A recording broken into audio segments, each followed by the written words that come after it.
اعوذ باللہ من الشیطان الرجیم بسم اللہ الرحمن الرحیم الصلاۃ والسلام علیک یا سیدی یا رسول اللہ وعلی آلک و صحابک یا سیدی یا حبیب اللہ۔ معزز ناظرین اکرام، آپ دیکھ اور سن رہے ہیں اسلاف کی باتیں یوٹیوب چینل۔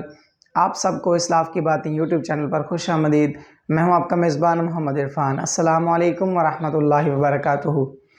معزز ناظرین اکرام، آج جو ہمارا موضوع ہے وہ ہے شان اہل بیت، حضرت امام حسن علیہ السلام اور حضرت امام حسین علیہ السلام، اور آپ کے ایک سخاوت کا بڑا ہی خوبصورت واقعہ ہے، اس کے ساتھ وہ بھی شیئر کریں گے۔ اور آپ سے گزارش ہے کہ جو چینل پہ نئے ہیں یا جنہوں نے ابھی تک چینل کو سبسکرائب نہیں کیا، جلدی سے چینل کو سبسکرائب کر لیں تاکہ اسی طرح کی اسلامک ویڈیوز آپ تک پہنچتی رہیں۔ اور آپ سے گزارش ہے کہ اس ویڈیو جو بھی آپ دیکھ رہے ہوں تو اس کو پورا دیکھا کریں۔ شارٹ ویڈیو بناتے ہیں اسی لیے تاکہ آپ بآسانی اس کو سن سکیں، دیکھ سکیں، تاکہ جو ہمارا مقصد ہے، آپ تک جو پیغام پہنچانے کا جو مقصد ہے وہ پورا ہو سکے۔ اور آخر میں ویڈیو کو دیکھنے کے بعد لائک شیئر ضرور کر دیا کریں اور اپنی قیمتی رائے کا اظہار کیا کریں کمنٹ باکس میں جا کر۔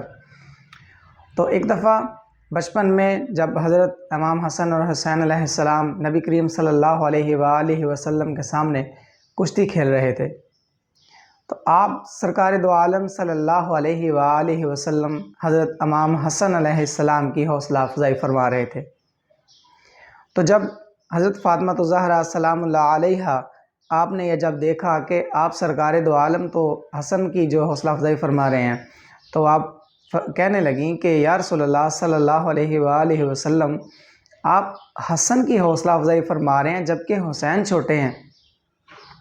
تو آپ سرکار دو عالم صلی اللہ علیہ وآلہ وسلم نے کیا خوبصورت الفاظ کہے۔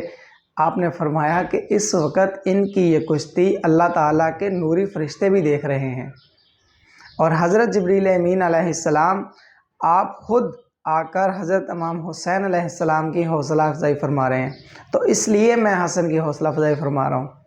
ماشاءاللہ، سبحان اللہ، قربان جاؤں میں آپ کی شان پہ کہ کس قدر آپ کی شان تھی کہ اللہ تعالیٰ کے نوری فرشتے آپ کا کھیل دیکھ رہے ہیں۔ سبحان اللہ۔ تو ایک دفعہ جب حضرت امام حسن اور حسین علیہ السلام جب عمرہ یا حج کی نیت سے مکہ مکرمہ میں تشریف لے گئے، تو وہاں ایک عورت تھی جس نے آپ کی خدمت کی۔ جب تک آپ وہاں پہ رہے تو اس نے آپ کی خدمت کی، آپ کے ساتھ اس نے جو بھی حسن سلوک کیا، آپ کی خدمت میں وہ کھانا پیش کیا یا رہائش دی یا جس طرح بھی۔ تو واپس آ گئے، تو کچھ عرصہ گزرنے کے بعد وہی عورت جو تھی وہ مدینہ پاک میں دیکھی حضرت امام حسن علیہ السلام نے۔ تو وہ عورت کیا کر رہی تھی، جو اونٹ کی مینگنیں ہوتی ہیں نا، جن کو گوبر بھی بولتے ہیں، وہ چن رہی تھی۔ اب ہو سکتا ہے کہ اس دور میں وہ مینگنیں اٹھانے کا مقصد یہ تھا کہ وہ ان کو خشک کر کے وہ جلانے کے لیے وہ استعمال کرتے ہوں، تو وہ بیچ کر جو ہے نا اپنا گزارا کرتی تھی۔ تو جب حضرت امام حسن علیہ السلام نے دیکھا تو آپ نے ان کو پہچان لیا، اس عورت کو۔ تو آپ فرمانے لگے کہ آپ تو فلاں عورت نہیں ہیں جنہوں نے ہماری خدمت کی تھی۔ تو وہ کہنے لگی جی میں نے آپ کو نہیں پہچانا۔ تو حضرت امام حسن علیہ السلام فرمانے لگے کہ میں نے آپ کو پہچان لیا ہے، لہٰذا آپ میرے ساتھ آئیے، گھر تشریف لے چلتے ہیں۔ تو وہ ان کو ساتھ لے کے، اس عورت کو ساتھ لے کے گھر تشریف لے آئے، آ کر اس کی خدمت بھی کی اور اس کو 1000 بکریاں عنایت فرمائیں اور 1000 سونے کے سکے عطا فرمائے۔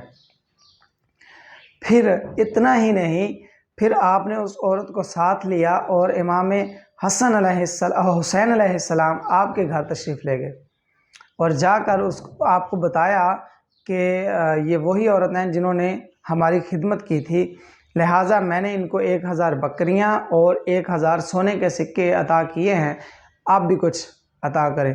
تو امام حسین علیہ السلام نے بھی پھر سے ایسے ہی کیا، سیم، کہ آپ نے کہا کہ 1000 بکریاں میری طرف سے بھی دے دیں اور 1000 سونے کے سکے بھی دے دیں۔ ماشاءاللہ، سبحان اللہ، کیا خوبصورت آپ کا سخاوت کا انداز، اور آپ کی سخاوت پہ قربان جاؤں کہ ایک غریب لاچار مفلس جو بالکل جس کے پاس کچھ بھی نہیں ہوتا، وہ جب آپ کی چوکھٹ پہ آ جاتا ہے، اہل بیت کی چوکھٹ پہ آ جاتا ہے، آل رسول صلی اللہ علیہ وآلہ وسلم کی چوکھٹ پہ آ جاتا ہے تو آپ پھر اس کو اس قدر نوازتے ہیں کہ وہ مالا مال ہو جاتا ہے. تو آپ نے اس کو اس قدر نوازا. تو یہ آپ کی شان اور آپ کی سخاوت کا ایک خوبصورت واقعہ تھا جو آپ کے ساتھ شیئر کیا ہے. امید کرتے ہیں کہ آپ کو یہ واقعہ پسند آیا ہوگا. شان اہل بیت کی صحیح طریقے سے اللہ پاک ہمیں سمجھنے کی اور اس آپ کی جو شان کی منزلت ہے، آپ کی جو قدر ہے، اور اللہ پاک نے آپ کو جو مقام و مرتبہ عطا کیا ہے اس کو صحیح طریقے سے سمجھنے کی توفیق عطا فرمائے اور انہی کے نقش قدم پہ چلنے کی توفیق عطا فرمائے. اللہ پاک سرکار دو عالم صلی اللہ علیہ وآلہ وسلم کے سنتوں پہ عمل پیرا ہونے کی توفیق عطا فرمائے. آمین ثم آمین.